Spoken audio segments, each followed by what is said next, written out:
Pemirsa Tawaf TV rahimakumullah.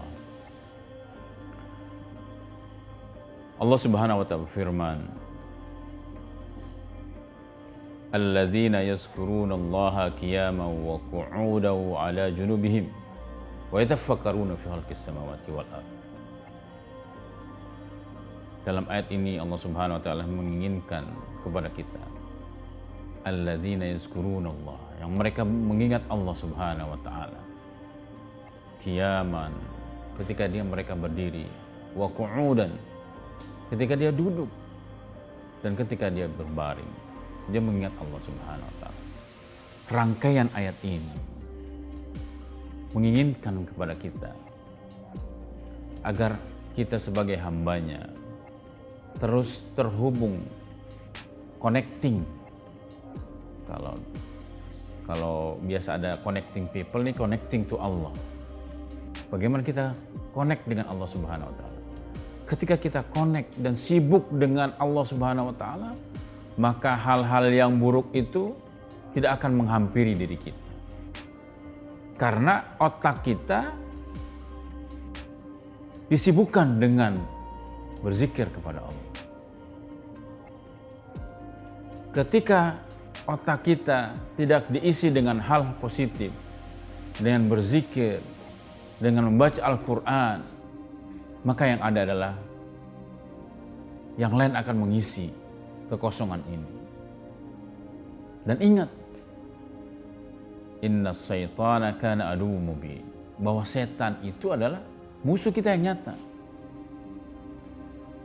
Artinya, pemirsa Tawaf rahimakumullah, bahwa kita itu punya musuh, cuman dia tidak tampak. Dan kita jangan merasa kita santai dan aman-aman saja, karena setan itu tidak akan pernah senang melihat kita itu bahagia. Susah melihat orang senang, senang melihat orang susah. Itulah setan. Dia tidak akan rela kalau kita itu melakukan kebaikan. Yang tadinya jauh dari masjid, kemudian dia taubat, kemudian rajin ke masjid, ada saja. Dia akan selalu mencari celah-celah agar apa? Agar orang ini jauh dari Allah Subhanahu wa ta'ala. Ada sebuah kisah yang menarik tentang bagaimana konspirasi setan dan teman-temannya itu untuk menjatuhkan seorang abid. Orang dia itu ahli ibadah. Jadi setan ini melihat ada seorang ahli ibadah yang dia itu benar-benar tulus dan ikhlas kepada Allah Subhanahu wa ta'ala. Mereka berkumpul dan bercerita. Ayo kita ada project nih katanya. Apa projectnya? Agar si ahli abid, ahli ibadah ini mati dalam kekafiran. Oh iya, gimana caranya? Hanya mereka berunding, meeting siang, sore, malam, seperti itulah. Seperti kita meeting gitu. Akhirnya ketemu strategiknya. Udah, pertama kita buat agar si syekh ini dia pandai mengobati orang. Tadinya dia tidak pernah mengobati orang, dan saya selalu, karena ahli ibadah, selalu beribadah, berzikir kepada Allah dan seterusnya. Kemudian tibalah pada suatu saat si setan ini dia merubah bentuknya menjadi manusia dan mengatakan, dan bertemu dengan syekh, namanya Syekh Barsisa, dan mengatakan, "Syekh, saya ini sakit, tolong doakan dong." Wah, saya tidak bisa, saya tidak terbiasa untuk mendoakan, tidak bisa. Udah, saya baca apa aja lah, insya Allah Allah akan kabulkan, kan engkau sebagai ahli ibadah. Oke, akhirnya saya itu berdoa dan membacakan doa memanjatkan kepada Allah SWT, dan akhirnya sembuh.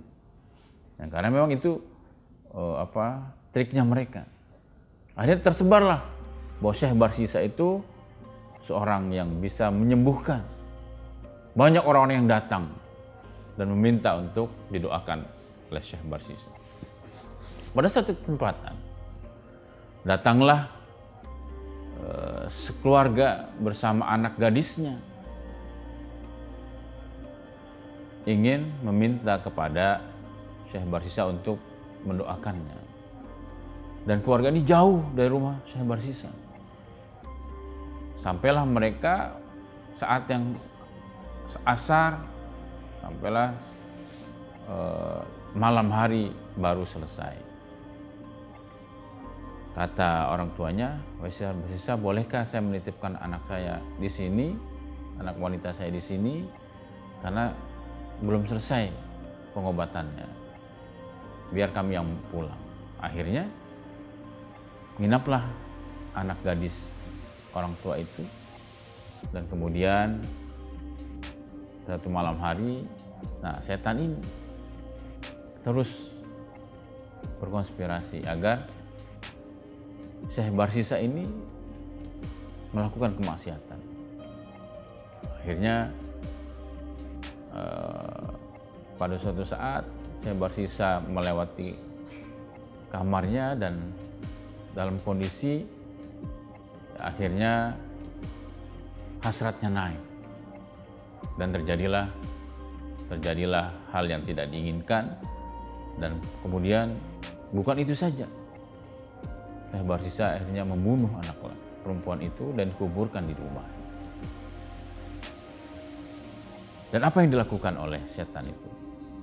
Dia datang ke keluarganya dengan mimpi, memimpikan bahwa Syekh Barsisa itu telah membunuh anaknya dan itu dikuburkan di dalam rumahnya. Dan akhirnya orang tuanya itu pergi ke rumah Syekh Barsisa dan ternyata benar anaknya di situ digali dan terdapat. Akhirnya dibawalah Syekh Barsisa dan hukumnya hukum gantung.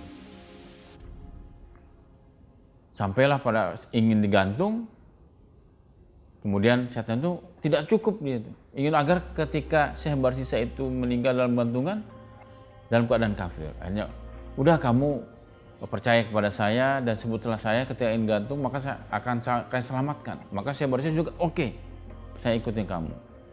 Akhirnya ketika digantung dan menyebutkan itu, dan Syekh Barsisa mati dalam kondisi percaya kepada setan tersebut.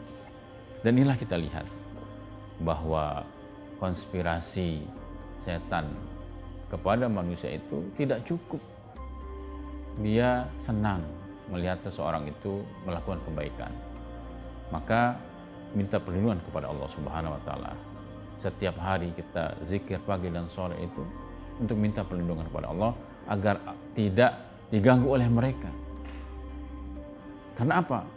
Karena setan itu alladzi yuwaswisu fi sudurin nas, yang selalu membuat was-was, yang selalu membuat ketidaknyamanan dalam hidup kita. Maka ketika kita dalam was-was, kita beristighfar kepada Allah, meminta kepada Allah Subhanahu wa taala.